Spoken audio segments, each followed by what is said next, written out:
सारे संसार में प्रभु यीशु मसीह का जन्म बड़ी धूमधाम से मनाया जाता है। प्रभु यीशु मसीह का संसार के इतिहास में विशिष्ट स्थान है। विश्व के प्रमुख तथ्यों और मानव इतिहास के महान पुरुषों का लेखा जोखा रखने वाले ग्रंथ इनसाइक्लोपीडिया ब्रिटानिका में एरिस्टोटल, सिकंदर और प्लेटो जैसे विद्वानों के विषय में लगभग 1 पृष्ठ की जानकारी है।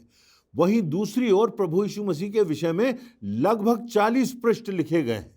प्रभु यीशु मसीह ने मानव जाति के चिंतन को एक नई दिशा दे दी, एक नई प्रेरणा दे दी।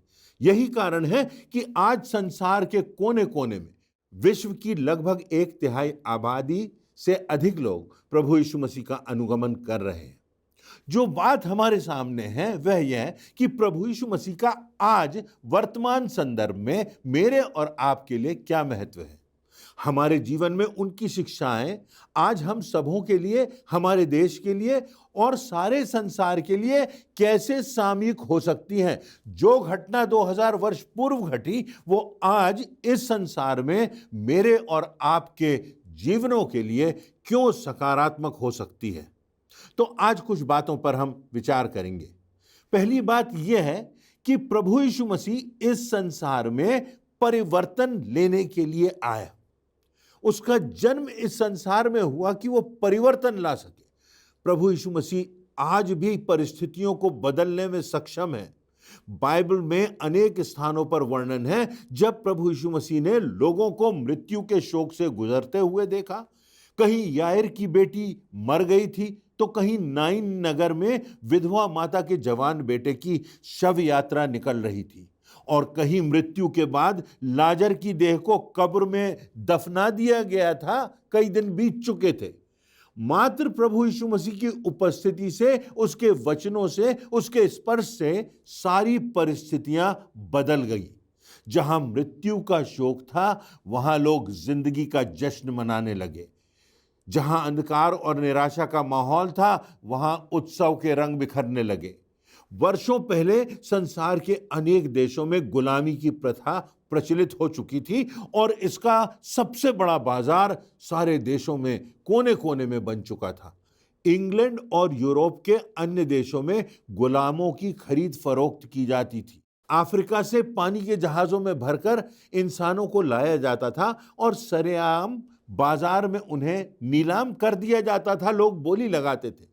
तब इंग्लैंड की संसद में एक आवाज उठी, एक चिंगारी भड़की और प्रभु यीशु मसीह को समर्पित विल्बर नाम के युवा ने यीशु के वचनों से प्रेरणा पाकर गुलामी के खिलाफ बुलंद आवाज उठाई।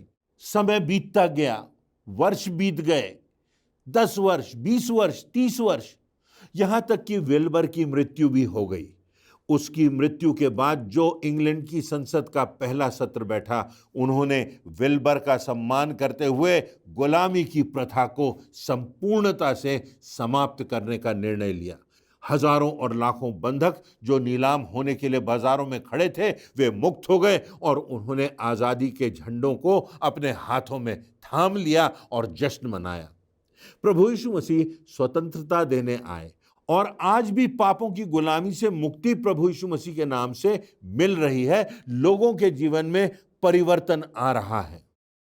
दूसरी बात यदि हम देखें तो ये कि प्रभु यीशु मसीह न सिर्फ परिस्थितियों को परिवर्तित करने में सक्षम है, परंतु प्रभु यीशु मसीह मानव जीवन में आमूल परिवर्तन ला देते हैं। आमूल परिवर्तन का मतलब रेडिकल परिवर्तन, वो परिवर्तन जो जड़ से होता है, जो मूल से होता है। प्रभु यीशु मसीह ने अपनी सेवकाई के दौरान लोगों को शारीरिक चंगाई दी, मानसिक चंगाई दी, आत्मिक समस्याओं से, पापों की गुलामी से उन्हें मुक्त किया।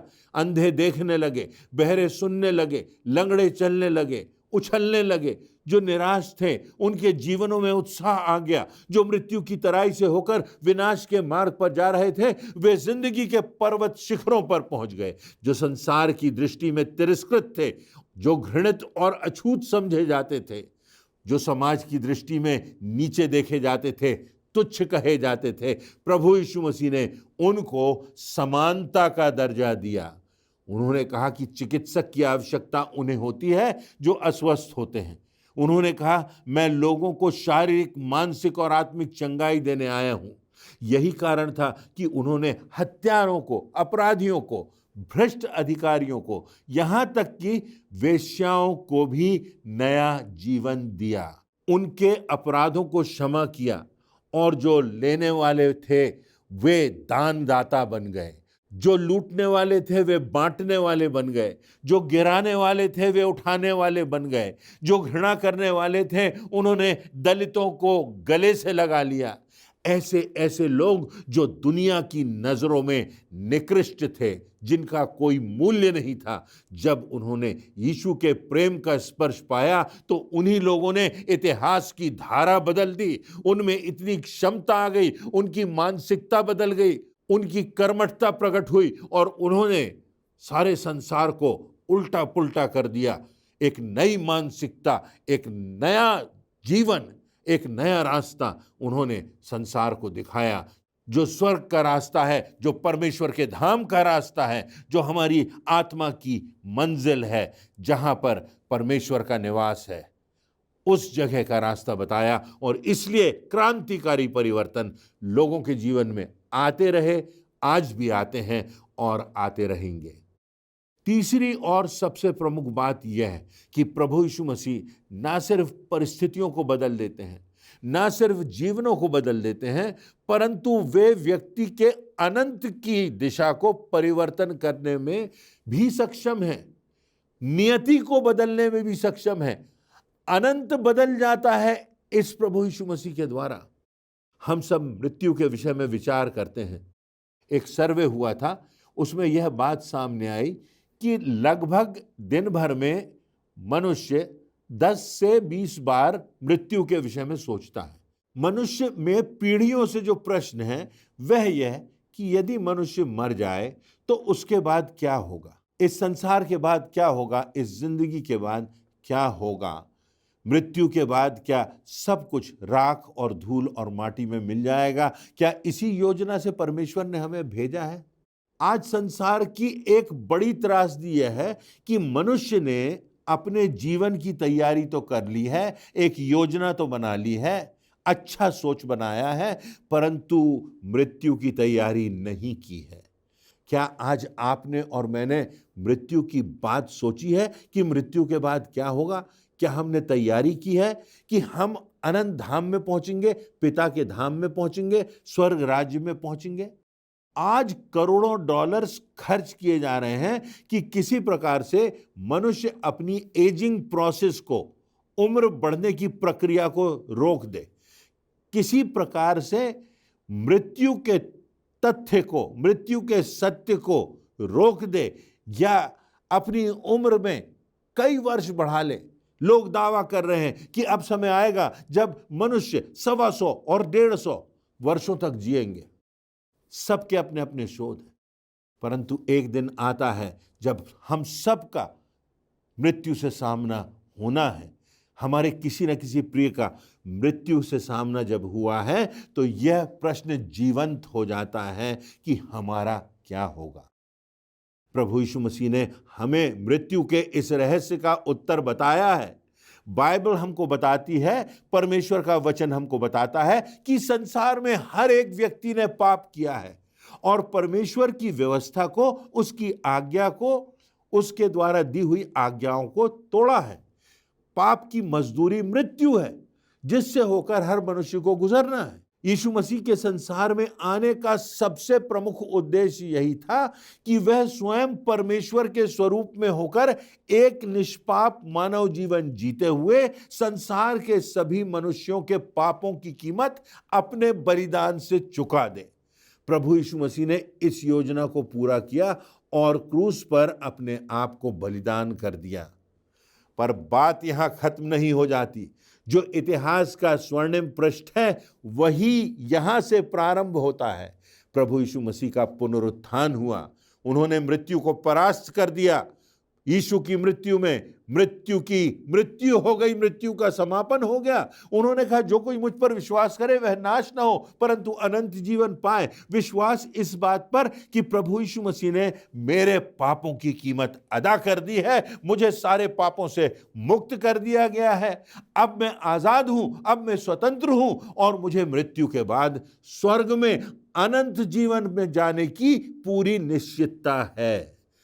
सब मिलाकर जो मुद्दे की बात है वह यह है कि प्रभु यीशु मसीह आज भी हमारे जीवन में आने वाली कठिन परिस्थितियों को बदलने में सक्षम है। कितनी बार ऐसा होता है जब हमको कोई रास्ता नहीं दिखाई देता और हम सोचते हैं इसके आगे क्या होगा, पर जब हम उस प्रभु यीशु मसीह से प्रार्थना करते हैं, परमेश्वर के चरणों में जाते हैं, हमारे लिए रास्ता निकल जाता है। जब हम उस पर विश्वास करते हैं तब परमेश्वर की सामर्थ प्रभु यीशु मसीह में होकर हमको परिवर्तित कर देती है, हमारे जीवन के अनंत को नई दिशा मिल जाती है।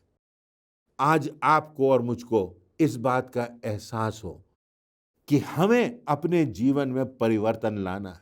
हम में से कोई सिद्ध नहीं है और अपनी ऊर्जा से, अपनी क्षमता से, अपनी सोच और समझ से हम संपूर्ण परिवर्तन नहीं ला सकते।